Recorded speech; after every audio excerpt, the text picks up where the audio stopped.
नमस्कार दोस्तों। विवाह एक दर्द भरी कहानी। यह कहानी समाज की परंपराओं, स्त्री के त्याग और प्रेम की गहराई को दिखाता है।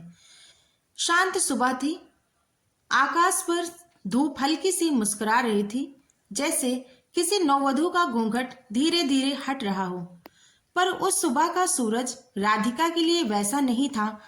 उसके जीवन में यह दिन कोई उजाला नहीं, बल्कि एक लंबी अंधेरी रात की शुरुआत थी।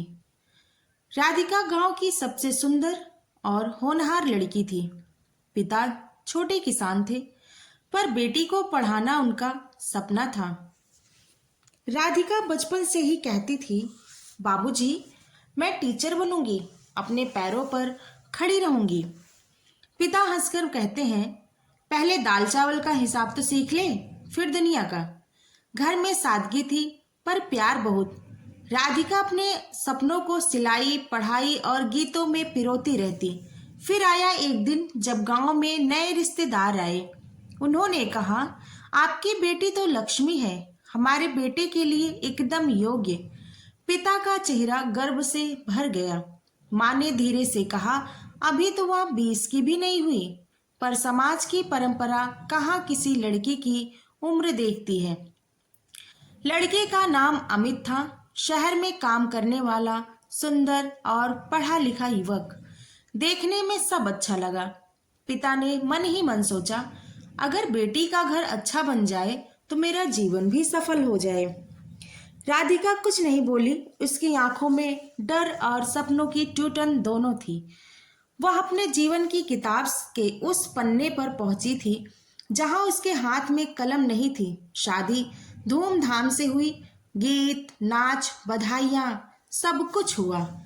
पर जैसे ही बारात विदा हुई, उसकी जीवन की रौनक भी विदा हो गई। ससुराल पहुंची तो माहौल बदल गया था। सास ने पहले ही रात कह दिया, अब तुम इस घर की बहू हो, मायके की बातें भूल जाओ। अमित शुरू में अच्छा था, पर कुछ ही दिनों में उसका भी चेहरा बदलने लगा। उसका व्यवहार ठंडा, कठोर और कई बार अपमानजनक हो गया। वह राधिका की शिक्षा को ही उसके खिलाफ हथियार बना देता। ज्यादा पढ़ी लिखी हो ना, इसलिए सिर चढ़ गई हो। राधिका ने जवाब दिया। राधिका ने सब सहा, क्योंकि उसे बचपन से सिखाया गया था कि विवाह एक बंधन है, तोड़ना नहीं, सीखना सीखो, सहना सीखो। दिन बीतते गए। अमित की नौकरी छूट गई।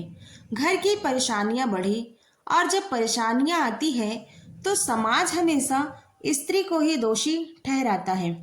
सास बोली, तेरे पांव ही अशुभ हैं, तेरे आते ही घर उजड़ गया। राधिका चुप रही। हर रात रोती, पर सुबह मुस्कान ओढ़कर घर के काम में लग जाती। एक दिन पिता उससे मिलने आए। राधिका ने हंसते हुए कहा, सब ठीक है बाबूजी। पर उनकी आंखों में आंसू देख लिए थे। बेटी, अगर कुछ गलत हो रहा है तो बता दे। राधिका ने झूठ बोला, नहीं बाबूजी, मैं बहुत खुश हूँ। कुछ महीनों बाद पिता की तबीयत बिगड़ गई। वह चली गई अपने मायके अंतिम दर्शन के लिए।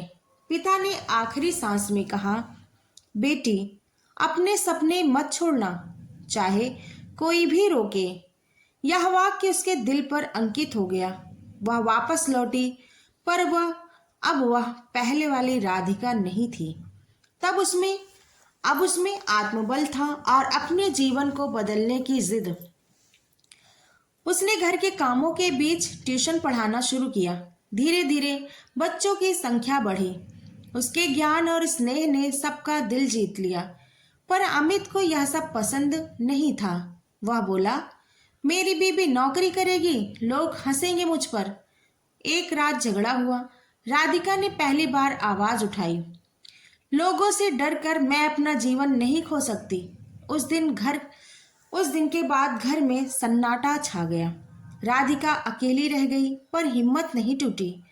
वह बच्चों को पढ़ाती और उसी से अपना जीवन चलाने लगी। 3 साल बाद वह शहर के एक स्कूल में अध्यापिका बन गई।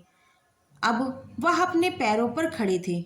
उसकी मुस्कान फिर लौट आई, पर आंखों में वह गहराई थी जो दर्द से भरी थी। एक दिन स्कूल में एक समारोह था।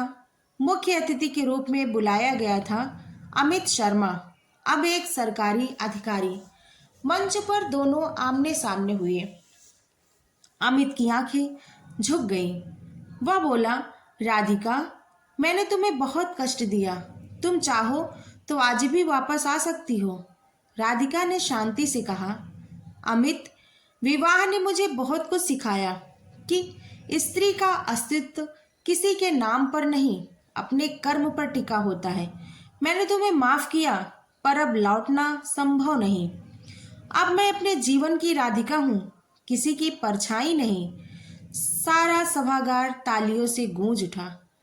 राधिका अब एक छोटे अनाथालय में पढ़ाती है।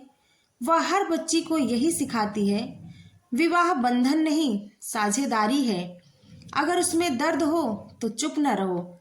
हर नारी को अपने सपनों का हक है। उसकी कहानी गांव की हर लड़की के लिए प्रेरणा बन गई। लोग कहते हैं, वह जिसने अपने आंसुओं से हिम्मत की नदी बहाई, और आज भी वह किसी की नई दुल्हन को देखती है तो धीरे से कहती है, सपनों को मत छोड़ना, चाहे सिंदूर ही क्यों ना उतर जाए। संदेश, इस कहानी का क्या संदेश है? विवाह एक पवित्र रिश्ता है, लेकिन अगर उसमें प्यार, सम्मान और समानता ना हो तो वह केवल एक परंपरा बन जाता है। सच्चा विवाह वही है जहां दोनों एक दूसरे के सपनों का सम्मान होता है। दोस्तों, कहानी आपको कैसी लगी? अच्छी लगी हो तो प्लीज़ चैनल को शेयर, सब्सक्राइब ज़रूर करिए। आपका बहुत बहुत धन्यवाद हमारे चैनल से जुड़ने के लिए। कमेंट में हमें ज़रूर बताइएगा कि आपको ऐसी कहानियों की नीड है। मैं आपको पर डे ऐसे ही कहानी सुनाऊंगी। धन्यवाद।